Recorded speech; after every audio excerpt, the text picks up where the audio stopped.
Welcome to this video guys. कैसे आप सब खैरियत से हैं। आज की वीडियो में मैं आपको पढ़ाऊँगा लीनियर इक्वेशंस। इस वीडियो में हम सीखेंगे लीनियर इक्वेशन क्या होता है, इसकी एग्जांपल्स और पास्ट पेपर से कुछ क्वेश्चंस भी देखेंगे जिनको आज हम इस वीडियो में सॉल्व करेंगे। इसकी डेफिनेशन है कि linear equation is an example in which is an equation in which the highest power of variable is one.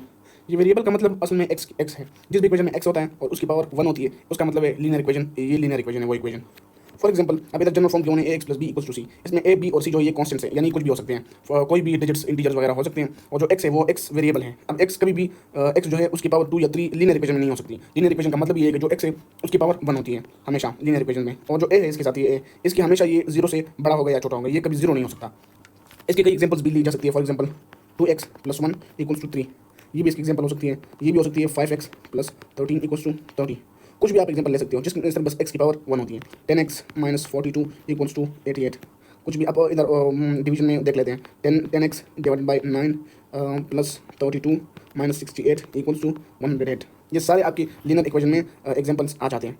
अब चलिए इसको सॉल्व करने का मेथड सीखते हैं। तो लीनियर इक्वेशन को सॉल्व करने के लिए तकरीबन 5 स्टेप्स होते हैं। इसको सॉल्व करने के लिए आपने अगर इसको सीख लिया तो समझो आप बस 50% आपने क्वेश्चन को समझ लिया है। फर्स्ट जो स्टेप होता है इसमें उसमें आपको कुछ नहीं करना, आपने सिर्फ बस इसको इसमें जो ब्रैकेट्स होते हैं उनको सॉल्व करना है। तो रिमूव ब्रैकेट्स।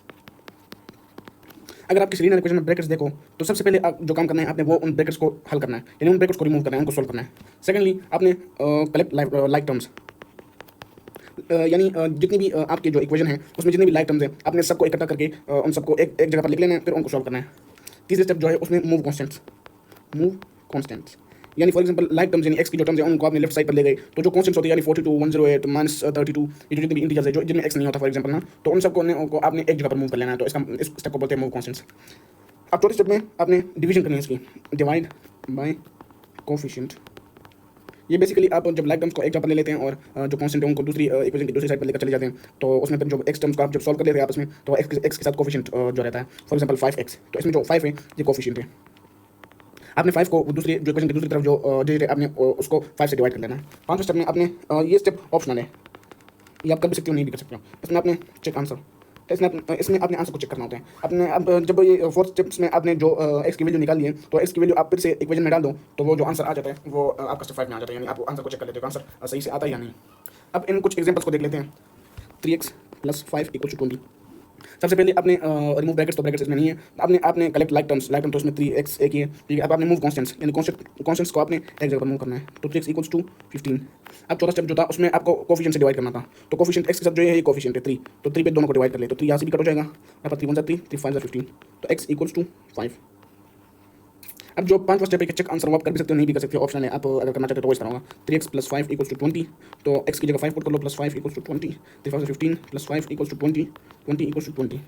दोनों इक्वेशन पर जो वैल्यूज है वो सेम आती है। अगर ये सेम आती है तो इसका मतलब आपका आंसर ठीक है, अगर सेम नहीं आती तो इसका मतलब आपने आंसर में कुछ गलती की है। दूसरी एग्जांपल को देख लेते हैं। 5x-8 equals to 2x+10। सबसे पहले आपने ब्रैकेट को रिमूव कर देना, ब्रैकेट्स में है नहीं, तो लाइक टर्म को सेकंड स्टेप जो है वो लाइक टर्म को एक जगह पर लिख लेना है। 5x minus 2x equals to 10 + 8। 5x minus 2x तो 3x आता है, 10 + 8 18 आता है। तो आपने आप कोफिशिएंट से 18 को डिवाइड कर देना है, x equals to 18 divide by 3, x equals to 6। अब आंसर को चेक करने के लिए आप फिफ्थ स्टेप जो है वो आंसर वो इसको दोबारा इक्वेशन में पुट कर दो। 5x-8 equals to 2x+10। X की वैल्यू क्या है 6 है, 6 पुट कर दो इक्वल्स टू 2 6 + 10, 5 6 30 -8 6 2 12 + 10, 30 - 8 तो 22 आ जाएगा, 12 + 10 ये भी 22 आ जाएगा। तो इस दोनों तरफ जो इक्वेशन के दोनों साइड्स पर वैल्यूज है वो सही आती है, तो इसका मतलब आंसर ठीक है। को देख लेते हैं। तीसरे एग्जांपल में 4 × ब्रैकेट x + 3 इक्वल्स टू 20। इसमें अगर आप देख ले तो ब्रैकेट है, तो फर्स्ट में आपने ब्रैकेट को रिमूव करना है। तो ब्रैकेट को जब रिमूव करते हैं तो दोनों टर्म्स के साथ 4 मल्टीप्लाई हो जाएगा। 4x + 4 3 12 equals to 20।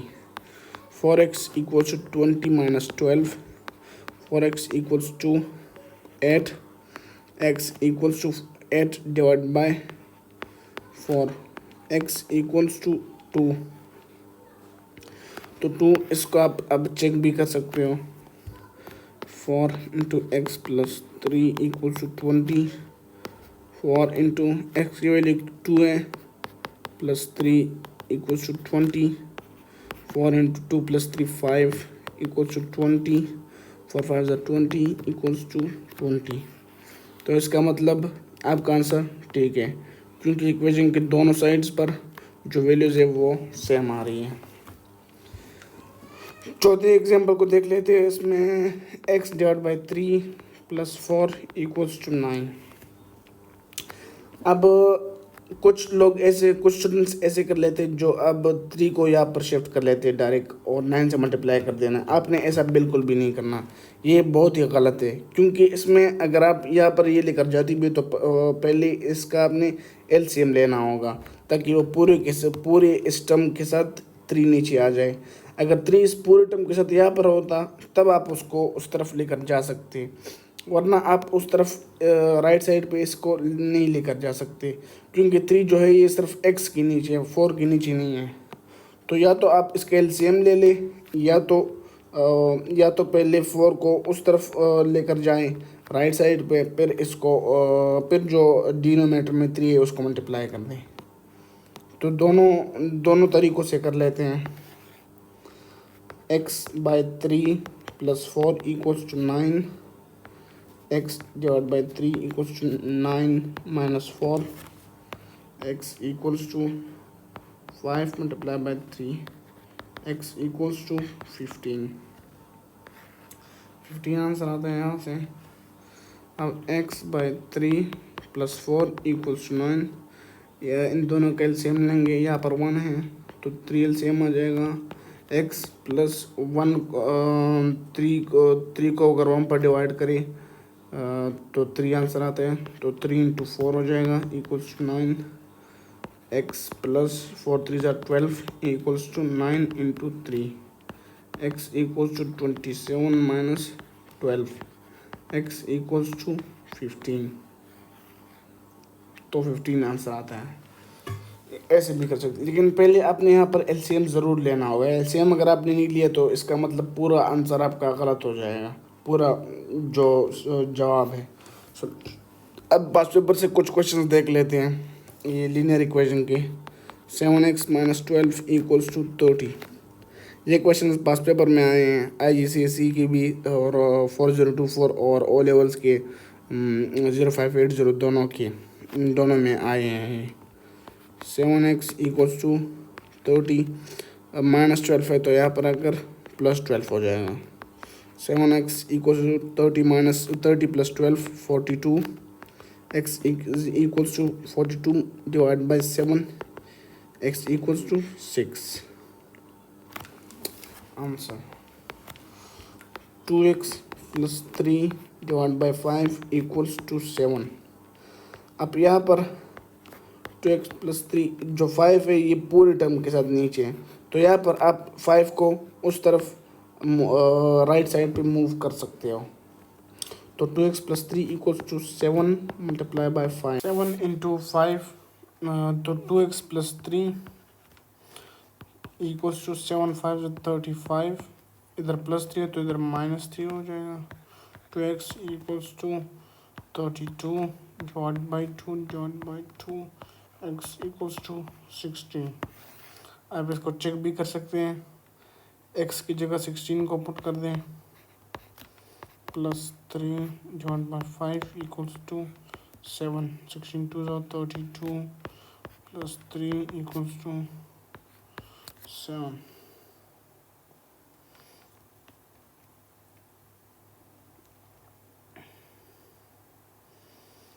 Divide by 5, 32 plus 3 35 equals to 7 5 ज़ा 35। तो दोनों बराबर आते हैं, सेम आते हैं। इसका मतलब दो आंसर x की वैल्यू t है। लास्ट पार्ट है, लास्ट पार्ट में ये ब्रैकेट वाला question 2x minus 5 equals to 21। सबसे पहले आपने ब्रैकेट को रिमूव करना है, तो 3 को इसके साथ भी मल्टीप्लाई करें, इसके साथ भी मल्टीप्लाई करें। तो 3 2 ज़ा 6x माइनस 3 5 ज़ा 15 equals to 21। 6x equals to 21 plus 15, 6x equals to 36, x equals to 36 divided by 6, x equals to 6। इसको आप दोबारा भी पुट कर सकते हैं, आंसर कंफर्म करने के लिए 3 into 2x minus 5 equals to 21। तो 2x की जगह 6 आ जाएगा, minus 5 equals 21। 3 into 6 are 12 minus 5 so 21। 3 into 12 minus 5 7 so 21। 7 3 are 21 equals 21। तो इक्वेशन की दोनों साइड पर वैल्यू सेम आ रही है, तो इसका मतलब आंसर x की वैल्यू ठीक है। तो ये यही तक थी आज की वीडियो। उम्मीद है आपको अच्छी लगी हो। अगर वीडियो अच्छी लगी हो तो दोस्तों के साथ भी शेयर करें, और अगर कोई भी क्वेश्चन हो आपको तो कमेंट में बता सकते हैं, मैं उसका जवाब देने की ज़रूर कोशिश करूँगा। और अगर इस तरह की और वीडियोस चाहती है तो चैनल को सब्सक्राइब करें, लाइक करें, कमेंट करें, और भी वीडियोस हैं इस चैनल में आप उनको देख सकते हैं। उनमें